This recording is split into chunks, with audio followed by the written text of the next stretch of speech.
Welcome all dear student, आई नरेंद्र मौर्य।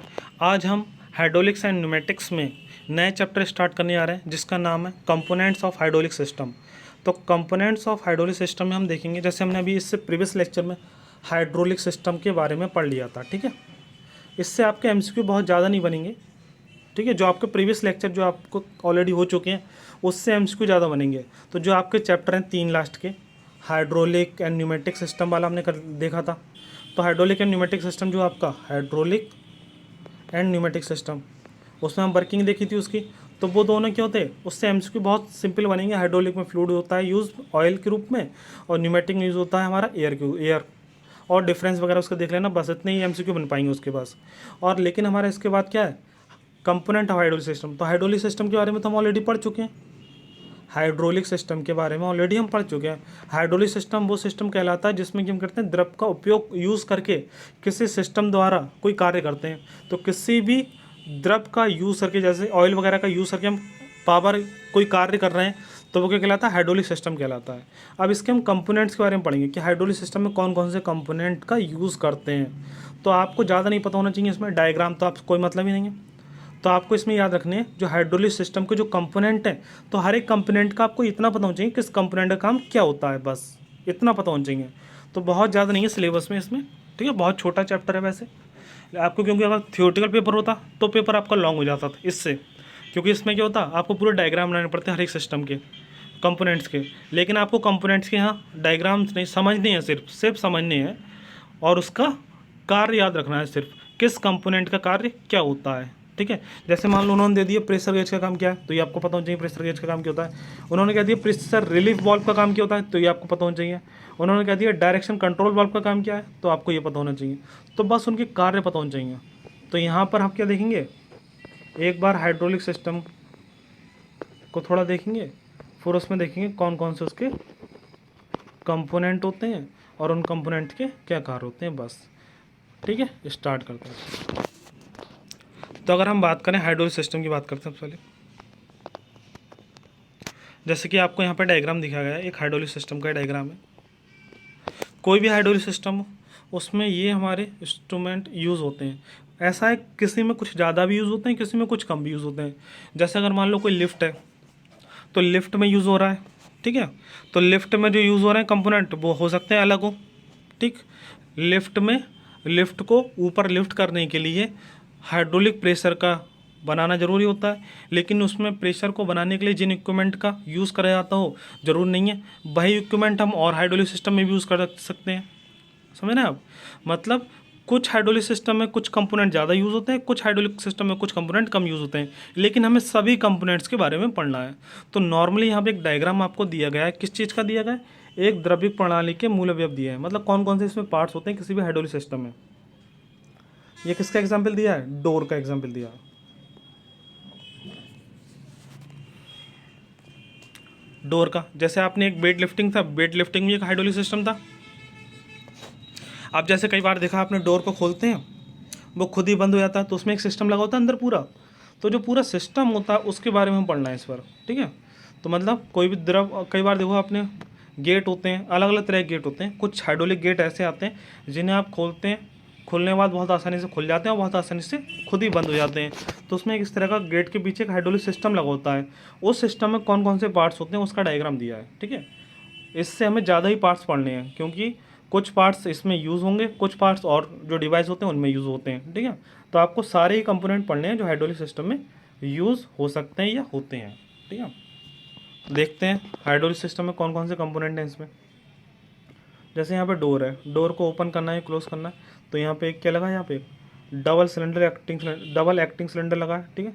इस cylinder में क्या होता है, इधर से भी आपका फ्यूल एंटर, इधर से ही फ्यूल के लिए ओपन है, इधर से ही फ्यूल के लिए ओपन है, दो तरफ से ओपन है, इसलिए इसे क्या कहते हैं, डबल एक्टिंग सिलेंडर कहते हैं। यहाँ पर पिस्टन है, कनेक्टिंग रॉड के साथ कनेक्टेड है डोर के साथ, ठीक है। जैसे अगर डोर खुलेगा तो ये पिस्टन इधर मूव करेगी, जब डोर वापस आएगा तो ये पिस्टन इधर तरफ मूव करेगी। तो इसमें देखिए आगे क्या क्या होता है, ये कंट्रोल वाल्व होता है। कंट्रोल वाल्व क्या करता है, यहाँ पे फ्लूइड की सप्लाई को कंट्रोल करता है, क्योंकि इसके अंदर भरा क्या होगा, इसके पूरे अंदर भरा होगा फ्लूइड। तो फ्लूइड कब ये इधर की तरफ आने दे और कब ये वापस जाने दे, इसे कंट्रोल करता है कंट्रोल वाल्व, ठीक है। तो यहाँ पे कंट्रोल वाल्व लगी होती है जॉइंट पर। तो जॉइंट पर एक कंट्रोल वाल्व लगा है। ये रिटर्न लाइन होता है, रिटर्न लाइन होता है, यहाँ से जो फ्लूइड होता है वो वापस आता है, हमारा फ्लूइड वापस आता है रिटर्न लाइन के जरिए। यहाँ पे क्या है, चेक वाल्व है, ठीक है। चेक वाल्व क्या करता है, चेक वाल्व क्या करता है, चेक करता है, कंट्रोल करके रखता है एक तरह से, ठीक है। ये रिलीफ वाल्व है, रिलीफ वाल्व का काम होता है जब प्रेशर आपका ज़्यादा हो जाता है तो उसे रिलीव कर देता है, प्रेशर को रिलीज कर देता है। देखा होगा कई बार आपने ट्रेन वगैरह में, देखो ट्रेन चलती है तो कई बार क्या होता है, एकदम आवाज़ आती है बहुत तेज़, उसमें एयर का प्रेशर ज़्यादा हो जाता है तो एयर के प्रेशर को रिलीव करते हैं वो उसमें भी रिलीफ वाल्व होती है, ठीक है। इसमें देखिए अनलोडेड वाल्व, अनलोडेड वाल्व का काम क्या होता है, अनलोडेड वाल्व का मेन काम यहाँ पर है, जब आपका यहाँ पे लोड ज़्यादा हो जा रहा है तो उससे तब उसे कंट्रोल करने के लिए एक तरह से यूज़ होता है ये। मतलब कई बार क्या होता है, इसमें प्रेशर क्या होता है, कम भी हो जाता है, ज़्यादा हो जाता है, तो उसे एक तरह से कंट्रोल करके रखता है अनलोडेड वाल्व, ठीक है। अनलोडेड वाल्व क्या करेगा, यहाँ पे कंट्रोल करके रखेगा, प्रेशर ज़्यादा या कम हो रहा है तो उसे एक निश्चित अमाउंट में कंट्रोल करके रखता है। यहाँ पर हमारा मोटर है, मोटर द्वारा हम क्या करेंगे, पंप को चलाते हैं, और पंप से जो फ्लूइड आता है वो आता है रिजर्वायर में, एक जगह इकट्ठा हो जाता है, ठीक है। जी हाँ, रिजर्वायर दिया है यहाँ पे, ठीक है, ये रिजर्वायर है। यहाँ पे फ्लूइड क्या होगा, एक जगह एकत्रित रहेगा। अब देख, इसमें सभी पार्ट्स की एक बार हम वर्किंग देख लेते हैं, वर्किंग के बाद देखेंगे सभी पार्ट्स को एक एक करके, ठीक है। अब इसमें जो सिस्टम दिया है इसकी एक बार वर्किंग देख लेते हैं, वर्किंग देखने के बाद इसके सभी कंपोनेंट्स की बात करेंगे, ठीक है। तो देखिए वर्किंग में अगर हम बात करें कैसे होगा, सबसे पहले अगर मान लो किसी ने डोर ओपन करा तो जिसमें भरा हुआ फ्लूइड होगा वो फ्लूइड क्या होगा, इधर से इधर की तरफ मूव करेगा, तो इधर की तरफ बढ़ेगा, क्या लोड क्या हो जाएगा, यहाँ पर बढ़ जाएगा, क्योंकि फोर्स इधर बढ़ जाएगा।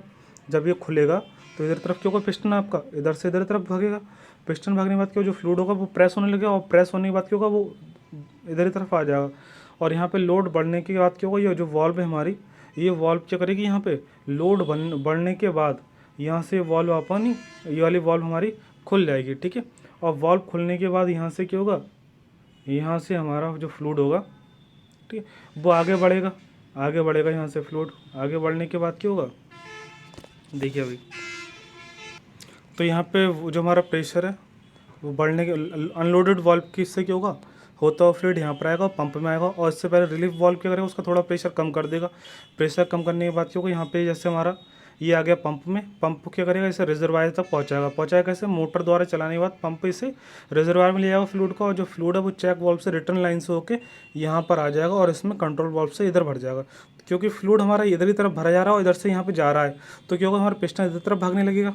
और लेकिन जब हमें क्या होगा, ये गेट क्या करना पड़ेगा, हमें बाद में बंद करना पड़ेगा, तो बंद करते समय इसका उल्टा होगा, यहाँ से जो हमारा फ्लूइड होगा, यहाँ से फ्लूइड हमारा कहाँ जाएगा, यहाँ से फ्लूइड वापस जाएगा, और यहाँ से देखो रिटर्न के टाइम पे अभी क्या हुआ, खुल रहा था तो इस तरफ पिस्टन इधर तरफ मूव कर रहा था, लेकिन जब वापस आएगा तो वापस में पता है क्या होता है, ये वाला हमारा वॉल्व पिस्टन इधर तरफ मूव करेगा, तो ये इधर तरफ खूब मूव करेगा, तभी तो हमारा ये गेट है दोबारा बंद होगा।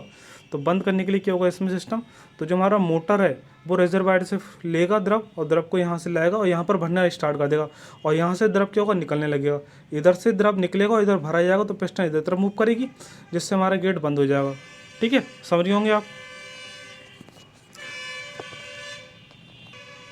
ठीक है। यहाँ पर तो जैसे अगर मान लो पिस्टन हमारी इधर होगी तो गेट खुल जाएगा, और पिस्टन इधर जाएगी तो गेट बंद हो जाएगा, और जब आपका पिस्टन इधर आएगी तभी गेट खुलेगा कैसे, यहाँ से जो फ्लूइड है वो अनलोडेड वाल्व के थ्रू होते हुए, यहाँ से पंप से होते हुए रिजर्वायर के थ्रू रिटर्न लाइन से होते हुए यहाँ पर इधर की तरफ भरने लगेगा, मतलब इधर से फ्लूइड कम होगा और इधर भरता जाएगा, तो इधर की तरफ पिस्टन मूव करेगा। और जब इसका अपोजिट होगा, जब इधर की तरफ भरने लगेगा, इधर मतलब जब क्या होगा, इसका अपोजिट होगा तो पिस्टन इधर मूव करेगा। तो कैसे, जब हम फ्लूइड क्या करेंगे, यहाँ से यहाँ पर इधर भरने लगेंगे और यहाँ से निकालने लगेंगे, तो फ्लूइड यहाँ से कम होता जाएगा और इधर की तरफ बढ़ता जाएगा, तो हमारा इधर की तरफ भागेगा, ठीक है। बस मेन क्या है यहाँ पे, सिलेंडर अगर इधर की तरफ भर रहा है तो हमारा पिस्टन इधर भागेगा, इधर से खाली होगा तब, और जब पिस्टन में हमारा क्या हो रहा है, सिलेंडर में इधर की तरफ फ्लूइड क्या हो रहा है, इधर की तरफ हमारा फ्लूइड कम हो रहा है, इधर तरफ ज़्यादा भरा रहा है, तो हमारा इधर की तरफ पिस्टन मूव करेगा, तो पिस्टन का जिस तरफ मूव होगा उसी हिसाब से हमारा गेट ओपन और क्लोज होगा, ठीक है। इस तरह से हमें कंट्रोल करते हैं पूरे सिस्टम को। अब इसमें मेन आपका जो मेन है कंपोनेंट, ठीक है, हाइड्रोलिक सिस्टम को ऑलरेडी हम पढ़ चुके हैं, आपसे इस चैप्टर में सिर्फ कंपोनेंट्स के बारे में पूछा जाएगा कि किस कंपोनेंट का कार्य क्या है। तो आपको ये टोटल जो कंपोनेंट दिए हैं यहाँ पर, सभी कंपोनेंट का सिर्फ आपको कार्य पता होना चाहिए, ठीक है। इस चैप्टर में और कुछ इंपॉर्टेंट नहीं है। तो क्या है इसमें, कौन कौन से कंपोनेंट होते हैं, तो किसी भी हाइड्रोलिक सिस्टम को चलाने के लिए आपको इलेक्ट्रिक मोटर की ज़रूरत पड़ जाती है, हाइड्रोलिक पंप का ज़रूरत पड़ता है, फिल्टर की ज़रूरत पड़ती है, प्रेशर गेज चाहिए, इसके अलावा प्रेशर रेगुलेटर या अनलोडिंग वाल्व चाहिए, जो प्रेशर रेगुलेटर क्या करेगा, प्रेशर रेगुलेट करेगा, कंट्रोल करेगा, प्रेशर को ज़्यादा और कम कर सकता है। प्रेशर रिलीफ वाल्व का काम यूँ तब होता है जब प्रेशर क्या हो जाता है, बहुत ज़्यादा होता है और आपको प्रेशर एकदम कम करना पड़ता है, तो प्रेशर रिलीफ वाल्व यूज़ करते हैं हम। डायरेक्शन कंट्रोल वाल्व का यूज़ कराता है, ये क्या करता है, डायरेक्शन को कंट्रोल करता है किधर भेजना है, ठीक है। तो हाइड्रोलिक एक्चुएटर क्या करता है, ये एक डिवाइस होता है जो एनर्जी को स्टोर करता है।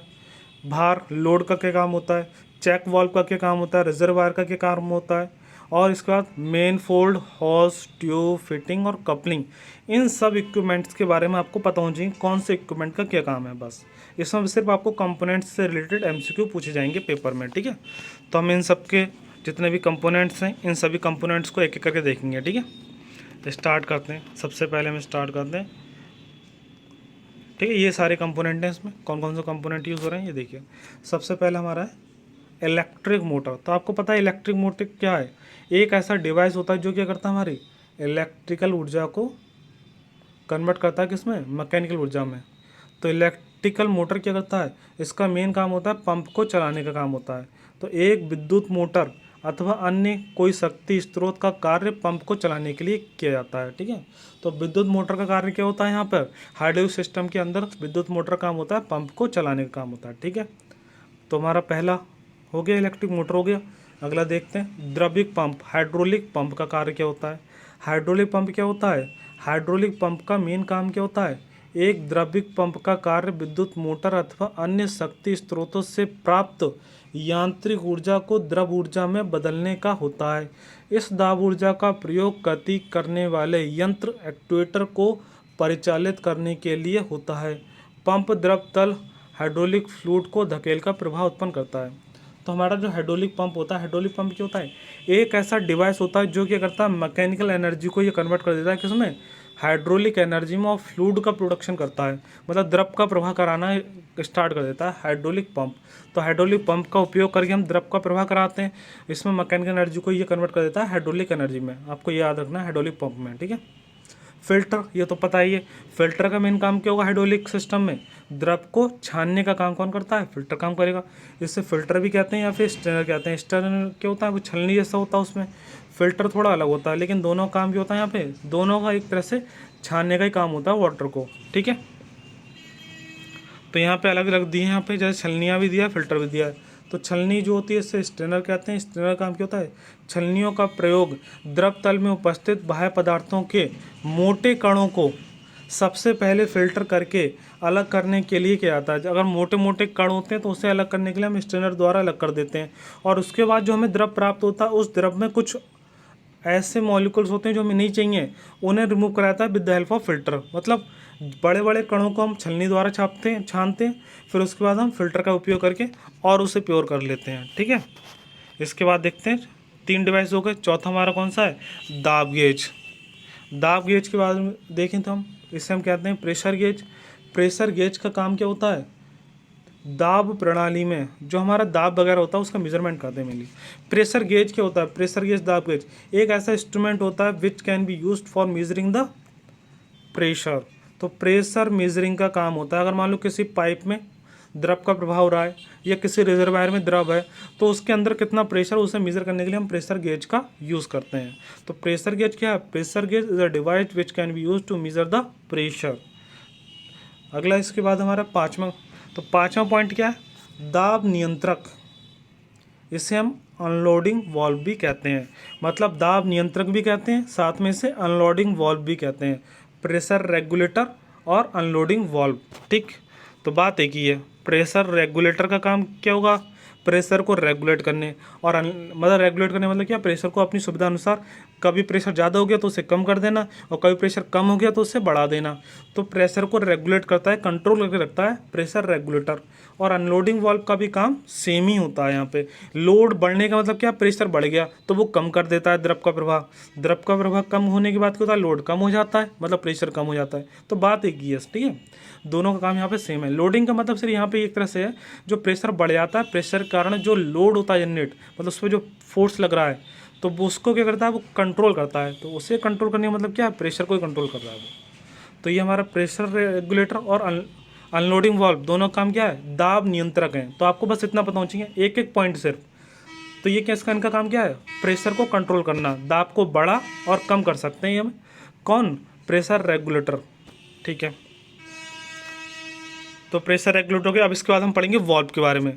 तो वॉल्व आपको पता है वॉल्व कई तरह की होती हैं, तो अभी सभी वॉल्व को एक एक करके हम पढ़ेंगे। तो वॉल्व का मेन काम क्या होता है, ठीक है। वॉल्व हमारी कई सारी वॉल्व थी, उसमें सभी वॉल्व को एक एक करके हम पढ़ेंगे। तो वॉल्व असल में होती क्या है, वॉल्व क्या है, द्रव्य प्रणाली में वॉल्व का प्रयोग गति करने वाले एक्ट्यूएटर की क्रिया नियंत्रित करने के लिए होता है। विशेष दाब परिस्थितियों को उत्पन्न करके ये वॉल्व दाब को नियंत्रित करते हैं। इसके साथ ही परिपथ में कहाँ और कितना तेल प्रवाहित होगा ये भी वॉल्व नियंत्रित करती है। तो जैसे आपने देखो कोई पाइप है, तो पाइप में बीच में वॉल्व लगी होती है, तो वॉल्व के जरिए तो हम अमाउंट ऑफ वॉल्व के जरिए तो हम कंट्रोल करेंगे कितना फ्लूइड आगे जाएगा कितना नहीं जाएगा। ये सब कंट्रोल किससे करते हैं, वॉल्व से। और वॉल्व भी क्या होती हैं, कई तरह की होती हैं, ठीक है। एक्ट्यूएटर के बारे में पढ़ेंगे हम, एक्ट्यूएटर के बारे में थोड़ा और डीपली पढ़ेंगे, वो आगे हमें एक्ट्यूएटर एक टॉपिक है पूरा, ठीक है, उसमें पढ़ेंगे। तो अभी हम पढ़ लेते हैं पहले प्रेशर रिलीफ वॉल्व के बारे में। तो वॉल्व का मेन काम क्या होता है, कंट्रोल करने का काम होता है किसी भी फ्लूइड को, उसके प्रेशर को कम ज़्यादा भी कर सकता है, ठीक है। तो यहाँ पे क्या दे रहा है, प्रेशर रिलीफ वॉल्व, नाम से क्लियर है। प्रेशर को क्या करेगा, रिलीफ करेगा, मतलब छोड़ने का काम करेगा। तो देखिए प्रेशर रिलीफ वॉल्व का काम क्या होगा, अगर मान लो किसी भी हाइड्रोलिक सिस्टम की पाइपलाइन में प्रेशर का मान बढ़ गया है, तो प्रेशर आपका कहीं पर बढ़ गया तो प्रेशर को आपको करना पड़ेगा कम। अगर कम नहीं करेंगे तो प्रेशर के कारण क्या हो सकता है, पाइप फट सकता है। तो उसमें लगी होती है प्रेशर रिलीफ वॉल्व। वो देखोगे आपने एकदम क्या करते हैं, जैसे ट्रेन वगैरह में ट्रेन चल रही, कभी आप प्रेशर बढ़ जाता है तो एकदम आवाज़ आती है बहुत तेज़, तो उससे क्या होता है वो प्रेशर को रिलीफ करते हैं। वो प्रेशर रिलीफ करने इसका मतलब क्या होता है, जब वो चलाते हैं इंजन, तो इंजन के द्वारा जो एनर्जी जनरेट होती है उसमें प्रेशर बहुत ज़्यादा बढ़ जाता है। और प्रेशर बहुत ज़्यादा बढ़ने के कारण क्या होता है, वो जो पाइप होते हैं वो फट सकते हैं। आपने देखो एक डिब्बा दूसरे डिब्बे से जुड़ा होता है, लेकिन उसमें एक साथ में एक पाइप भी जुड़ा होता है, ठीक है। जो आपके कई डिब्बे होते हैं जिसमें पाइप भी जुड़ा होता है, उससे क्या होता है प्रेशर को रेगुलेट करते हैं। जैसे एक व्हील पे पैर हम क्या करेंगे, ब्रेक मारेंगे तो बाकी सब व्हील भी उस पर क्यों ब्रेक लगे, तो उसके लिए भी ऐसा सिस्टम होता है, उसमें पाइपलाइन होती है पूरी, ठीक है। तो उससे क्या होता है, जैसे आप प्रेशर को क्या करते हैं, बढ़ जाता है प्रेशर गाड़ी को चलाते चलाते, तो प्रेशर बीच बीच में आपको कम करने के लिए प्रेशर रिलीफ वाल्व खोल देते हैं, जिससे प्रेशर एकदम कम हो जाता है, ठीक है। तो प्रेशर रिलीफ वाल्व का मेन काम क्या होता है, किसी पाइप में द्रव का जब हाइड्रोलिक फ्लूइड का दाब क्या हो गया, बढ़ गया है, और आपको एकदम दाब क्या करना है, कम करना है, तो उससे दाब कम करने के लिए हम प्रेशर रिलीफ वाल्व का उपयोग करेंगे, ठीक है। सही है, तो बस आपको इतना ही याद रखना है, मेन पॉइंट याद रखने हैं, ज़्यादा कोई मतलब नहीं है आपको, ठीक है। अब डायरेक्शन कंट्रोल वाल्व, नाम से क्लियर है इसका। तो दिशा नियंत्रक वाल्व का काम होता है डायरेक्शन कंट्रोल करना। जैसे मान लो कई सारे पाइप होते हैं, इस तरह से मान लो हमने पाइप का अरेंजमेंट बना दें पूरा, इस तरह से पाइप, ठीक है। इस तरह से मान लो कई सारे पाइप एक साथ जुड़े हुए हैं, तो आप यहाँ पे लगी होती हैं वाल्व लगी होती है, ठीक है। यहाँ पे वाल्व लगी है मान लो यहाँ पर, ठीक है। तो वाल्व इस तरह से लगी है मान लो, तो वाल्व को हम क्या करेंगे, वाल्व का कंट्रोल करके क्या करते हैं कि हमें इधर भेजना है कि इधर भेजना है, तो इधर भेजना है तो इधर की वाल्व खोल दे, इधर बंद कर देते हैं, इधर खोल देते हैं। जैसे मान लो इस तरह का सिस्टम है,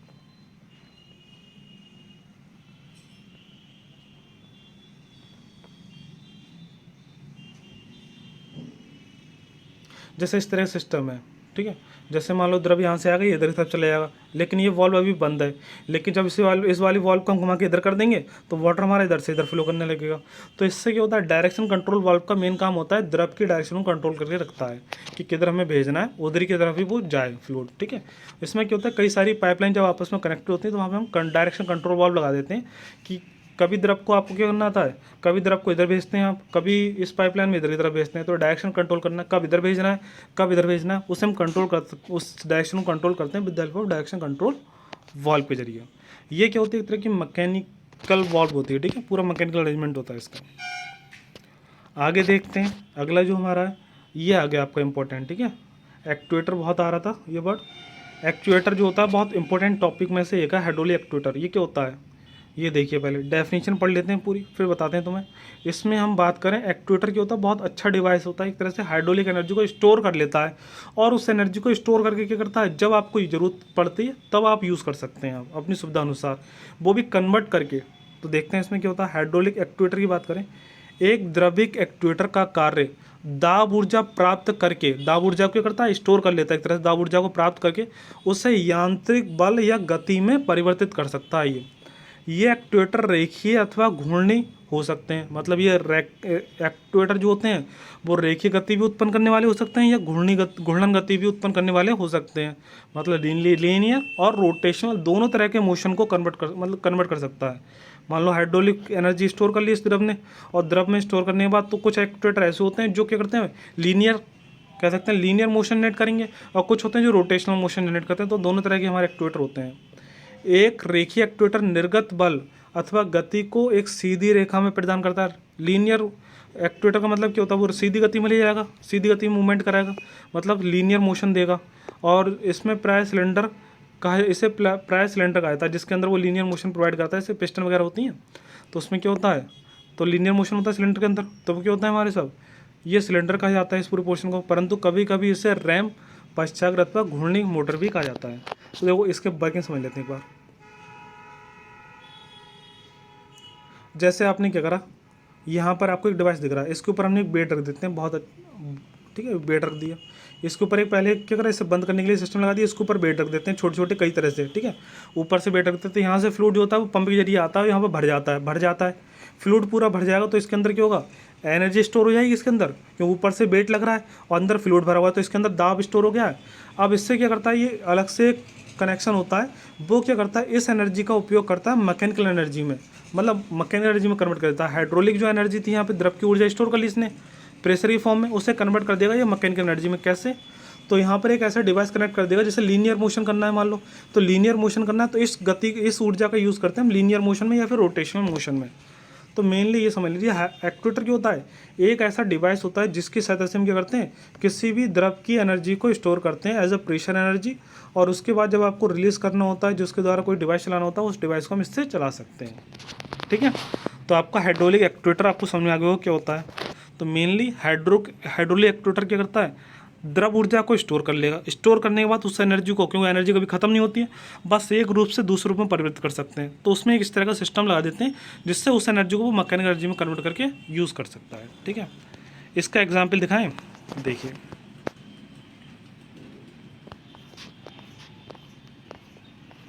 इसमें डायग्राम में एक्चुएटर था, चलो डायग्राम में नहीं है, आगे दिखाएंगे, ठीक है। डायग्राम में दिया नहीं है, चलो आगे देखेंगे, आगे देखते हैं। अगला टॉपिक हमारा क्या है, लोड। लोड क्या होता है, लोड तो आपको पता ही है, जो भार हम लगा रहे हैं ऊपर से वो क्या होगा, लोड होगा। तो लोड क्या होता है, किसी वस्तु के ऊपर, उसके ऊपर रखते हैं हम जो भार लिफ्ट करने के लिए अगर मान लो किसी वस्तु को एक हाइट तक उठाना है, तो जो भार हम उठाने के लिए वो यूज़ कर रहे हैं, तो एक तरह से हम कह सकते हैं जिस पर कार्य कर रहे हैं हम, एक तरह से जिसे लिफ्ट कर रहे हैं, वो हमारा क्या होता है, लोड होता है, ठीक है। चेक वाल्व क्या होती है, चेक वाल्व होता है द्रव शक्ति सिस्टम में चेक वाल्व बहुधा प्रयोग की जाती है। ये किसी एक दिशा में ही प्रवाह को होने देता है, विपरीत दिशा में प्रवाह को रोक देता है। मतलब चेक वाल्व का काम क्या होता है, जैसे चेक वाल्व किसी सिलेंडर में हमने लगा दी, तो चेक वाल्व का कार्य क्या होगा, अगर मान लो ओपनिंग वाल्व है तो सिर्फ ओपन टाइम पे खुलेगी, क्लोजिंग टाइम पे नहीं खुलेगी। मतलब जैसे दो वाल्व होती थी इंजन के अंदर दो वाल्व होती थी, इस तरह का इंजन होता था, एक ओपन वाल्व एक क्लोज वाल्व। तो ओपन वाल्व का काम होगा सिर्फ ओपन होगी, वो सिर्फ फ्लूइड अंदर आ सकता है, और क्लोज वाल्व का काम होगा सिर्फ यहाँ से अंदर से जो चूज गैस वगैरह जली हुई है वो बाहर जा सकती है। इस तरह की क्या होती है, ये चेक वाल्व कहलाती हैं। ये वन वे होती हैं, मतलब या फिर ओपन होंगी या फिर क्लोज ही होंगी, सिस्टम में इस तरह से लगाते हैं हम, ठीक है। तो चेक वाल्व जो होती हैं, ये चेक वाल्व का उपयोग हम बहुत करते हैं, लेकिन ये एक ही दिशा में प्रवाह करती हैं, ठीक है, दोनों दिशा, मतलब ओपन में खुलेंगी या फिर क्लोज में खुलेंगी। आगे देखते हैं हमारा रिजर्वायर क्या होता है, रिजर्वायर किसी भी कह सकते हैं हमारा, जैसे हिंदी में कहते हैं कुंड, रिजर्वायर को, टंकी वगैरह, तो किसी भी टंकी में जिसमें हम द्रव को क्या कर रहे हैं, स्टोर कर रहे हैं, वो क्या कहलाएगा, रिजर्वायर कहलाता है, ठीक है। बस इतना ही पता होना चाहिए इसमें। तो ऑयल रिजर्वायर के आप देखो, ये हमारे सारे टाइप्स होगा, अब इसमें थोड़ा इन्होंने डीपली बताया है, आपको डीपली पढ़ने का ज़्यादा ज़रूरत नहीं है, ठीक है, ज़्यादा पढ़ने की जरूरत नहीं है। ऑयल रिजर्वायर आपको पता ही क्या होता है, द्रव को स्टोर करने के लिए यूज़ होता है। इसका इन्होंने डायग्राम भी दिया है, तो डायग्राम से आपको कोई मतलब ही नहीं है यहाँ पर ज़्यादा, ठीक है। तो ये आप पढ़ने की कोई ज़्यादा ज़रूरत नहीं है, आपको संरचना वगैरह आप देखना चाहें देख सकते हैं। इसमें आपसे सिर्फ ये पूछेगा रिजर्वायर का काम क्या होता है, तो reservoir are use to store the water, ठीक है, टैंक का भी यही काम होता है। तो ये आपको डायग्राम पढ़ने की ज़रूरत नहीं है। चलो एक बार हम शॉर्ट में देख लेते हैं, अगर आप पढ़ना चाहें, अगर टाइम बच जाए आप तब पढ़ लेना, ठीक है। वैसे आपका इससे क्वेश्चन बनने के चांसेस कम हो जाएंगे, क्योंकि इस डायग्राम से रिलेटेड क्वेश्चन नहीं बन पाएंगे इससे, ठीक है। जैसे इसका कंस्ट्रक्शन की बात करते हैं, कंस्ट्रक्शन में क्या क्या होता है, किसके, रिजर्वायर का। ये रिजर्वायर का डायग्राम है। रिजर्वायर में क्या क्या है यहाँ पे, ये ड्रेन स्क्रू है। ड्रेन स्क्रू काम होता है, जब मान लो ये पूरा भरा हुआ है, इससे वाटर जब निकास करना है तो ड्रेन स्क्रू को खोल के वाटर निकास कर देते हैं, खाली करना हो खाली कर देते हैं ड्रेन स्क्रू से। यहाँ पे लगा है फिलिंग लेवल इंडिकेशन। यहाँ पे क्या होता है, जितना वाटर अंदर भरा होता है उसे इंडिकेट करता है कितना भरा हुआ है, ठीक है। यहाँ पे क्या है, सर्विसिंग अपर्चर। सर्विसिंग अपर्चर क्या करता है, जो भी हमें सर्विस वगैरह प्रोवाइड करानी है, मान लो कोई भी काम करना है, क्लीनिंग करना है, तो यहाँ से हम स्टार्ट करते हैं, मतलब उस साफ वगैरह सब कुछ यहाँ से काम करते हैं, अंदर जाते हैं, ठीक है। फिलिंग लेवल इंडिकेटर, तो जो फिलिंग लेवल हो, देखो यहाँ पे क्या, फिलिंग लेवल इंडिकेटर, ये फिलिंग लेवल इंडिकेटर, दोनों फिलिंग लेवल इंडिकेटर हैं, लेकिन इसका काम क्या होता है, जो वाटर का लेवल कम हो जाएगा तो ये दिखाएगा, और वाटर का लेवल ज़्यादा होता है तो ये दिखाता है। एक मैक्सिमम में काम करता है, एक मिनिमम में, मतलब ज़्यादा भरा हुआ है तो यहाँ से देखेंगे, कम भरा हुआ है तो यहाँ से देखेंगे, ठीक है। इसके बाद अगर हम बात करें, ये हमारा फिलर विद फिल्टर, इसमें क्या होता है, फिल्टर हो जाता है वाटर, ठीक है। ये क्या हमारा रिटर्न फ्लो है। रिटर्न फ्लो क्यों कहते हैं इसे बताएंगे अभी। ये क्या है, ऑयल रिटर्न चैम्बर है, जो ऑयल हमारा वापस आता है उसे क्या कहते हैं, ऑयल रिटर्न चैम्बर, ठीक है। इसमें ऑयल क्या आता है, वापस आता है यहाँ से। और ये क्या है, रिटर्न फ्लो इसलिए क्योंकि यहाँ से वाटर वापस आ रहा है तो इसके थ्रू फ्लो करता है, यहाँ पे ये डायरेक्शन में प्रोवाइड कराता है। ये क्या हमारा सक्शन चैम्बर है, यहाँ से हमारा ऊपर तरफ जाता है, with the help of motor और पंप कनेक्टेड है। यहाँ से जो वाटर हमें जहाँ भेजना होता है वहाँ भेजते हैं। मतलब मेन क्या है, ये हमारा जो हमारा रिजर्वायर है, तो अगर वाटर यहाँ से भेजना तो इसके थ्रू भेजते हैं। मतलब वाटर ये पूरा भरा होगा, पूरा भरा होने के बाद यहाँ से क्या होगा, अंदर से वाटर क्या होगा, यहाँ से होकर यहाँ से निकल जाएगा। अब देखो वर्किंग समझ लेते हैं। इसमें वाटर हम क्या करते हैं, सबसे पहले तो इसमें वाटर भरा जाता है, ठीक। वाटर जो भरा जाएगा तो यहाँ से वाटर आता है, फिल्टर होकर इसमें भर जाता है, ठीक। फिल्टर होने के बाद जब पूरा भर जाता है ये, तो यहाँ बीच में देख रहे हैं ये क्या, वेफल प्लेट है। वेफल प्लेट में क्या होता है, ये जो वाटर यहाँ से बीच में छेद दिख रहा है आपको वाइट वाइट, ये हमारे छेद होते हैं इसमें। यहाँ से जो वाटर आ रहा है, वाटर इन छेदों से होते हुए क्या करता है, आगे तरफ बढ़ता है। और आगे तरफ इसलिए बढ़ता है, इन छेदों से होकर बढ़ता है, तो उसमें क्या होता है, थोड़ी एनर्जी उसकी इंक्रीज हो जाती है। फिर सक्शन चैम्बर में ऐड होता है, ये सक्शन चैम्बर है। यहाँ से पंप को स्टार्ट करें, पंप के जरिए हम क्या करते हैं, वाटर को आगे भेज देते हैं, ठीक है। तो मेन आप यही याद रखिए, रिजर्वायर काम क्या होता है, वाटर को स्टोर करने का काम। और बैफल प्लेट का काम क्या हो गया यहाँ पे, वो आपको बता ही दिया मैंने, ठीक है। बैफल प्लेट क्या होता है, ये लंबाई के साथ साथ टैंक के केंद्र में लगी होती है, जिसका मेन काम क्या होता है, वाटर को क्या होता है, 2 गेट प्राप्त कराता है। मतलब वाटर क्या करेगा, जो भी वाटर हमारा आ रहा है वो यहीं से आएगा डायरेक्ट, पूरे डिस्टेंस तय करने की जरूरत नहीं पड़ती उसे, ठीक है। तो ये हमारा ऑयल रिजर्वायर। कपलिंग और देख ली, कपलिंग नहीं था उस शॉप में, ठीक है। कपलिंग देख लेते हैं। कपलिंग का काम क्या होता है, मान लो कोई भी 2 शाफ्ट आपस में जोड़नी है, मान लो इसमें आपको, जैसे आपको पूरा सिस्टम है, हाइड्रोलिक सिस्टम, उसमें 2 शाफ्ट जोड़नी है, तो 2 शाफ्ट को जोड़ने के लिए हम जो सिस्टम यूज़ करते हैं वो हमारा होता है कपलिंग। तो कपलिंग के जरिए हम 2 शाफ्ट को आपस में जोड़ते हैं। तो ये डायग्राम है हाइड्रोलिक कपलिंग का, ठीक है। ये आपका डायग्राम किसका, हाइड्रोलिक कपलिंग का। तो ये आपसे पूछेगा नहीं, इससे भर के नहीं पूछेगा, मेन आपसे पूछ लेगा कपलिंग का काम क्या होता है। तो हाइड्रोलिक कपलिंग या कपलिंग का काम होता है किसी भी 2 शाफ्ट को सेम एक्सेस पर जोड़ने का काम होता है।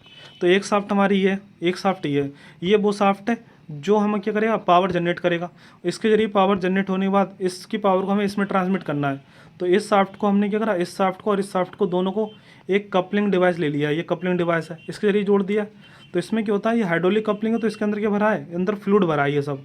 तो जब ये क्या करता है, इससे हम पावर देते हैं, ये चलता है, तो चलने के बाद क्या होता है, इसमें फ्लूइड फ्लो करता है। और फ्लूइड फ्लो करता है तो काइनेटिक एनर्जी जनरेट होती है, और काइनेटिक एनर्जी जब जनरेट होती है तो वो क्या करता है, वो इसका जो फ्लूइड होता है वो इसमें ही फ्लो करने लगता है। तो ये आपस में क्या होता है, एक जोड़ बन जाता है, एक जोड़ बन जाता है, एनर्जी का फ्लो होने लग जाता है इसमें, जिसके कारण क्या होता है, ये भी इसके साथ फ्लो करने लग जाता है, ये फ्लो करता है, फिर ये हल्के हल्के ये भी फ्लो इसके साथ करता है। तो दोनों की स्पीड बराबर की हो जाती है, थोड़ी देर बाद दोनों की स्पीड भी बराबर हो जाती है।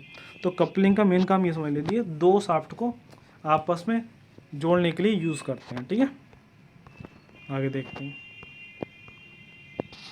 हाइड्रोलिक मोटर, मोटर का तो आपको पता ही है, मोटर का यूज़ करके हम क्या करते हैं, किसी पंप को कंट्रोल करते हैं, ठीक है। और ठीक है, ये अलग अलग तरह की मोटर दी हैं यहाँ पे, गियर मोटर दी हैं। तो गियर मोटर में क्या होंगे, इस गियर मोटर में गियर बने होते हैं, बाकी सब प्रोसेस सेम होगा, ठीक है। जब आप वेन मोटर है, तो वैन मोटर में क्या होता है, वैन्स बने होते हैं, वो आपको इसके बारे में पढ़ चुके हैं आप ऑलरेडी, ठीक है। ये ज़्यादा आपको डायग्राम रिलेटेड क्वेश्चन आपसे नहीं पूछेंगे। फिल्टर वगैरह के बारे में पढ़ चुके हैं हम, फिल्टर कई तरह के थे, ठीक है। मैकेनिकल फिल्टर ये सब आपसे नहीं पूछेंगे, ठीक है। फिल्टर का मेन काम होना चाहिए, आपको पता होना चाहिए। ये डायग्राम आपसे नहीं पूछेंगे। तो मेन आपको यही देखना है किस कंपोनेंट का क्या काम होता है, ये आपको सही से पता होना चाहिए इसमें, ठीक है। बाकी इसके टाइप्स वगैरह हैं वो ज़्यादा क्वेश्चन नहीं पूछेंगे उससे, उससे कोई दिक्कत नहीं है। ये भी आपका नहीं। पिस्टन रिंग, अच्छा रिंग वगैरह देख लीजिए, वैसे इसकी ज़रूरत नहीं पड़ेगी ये इसका, क्योंकि ये इंजन वगैरह में यूज़ होता है, ये रहने दीजिए।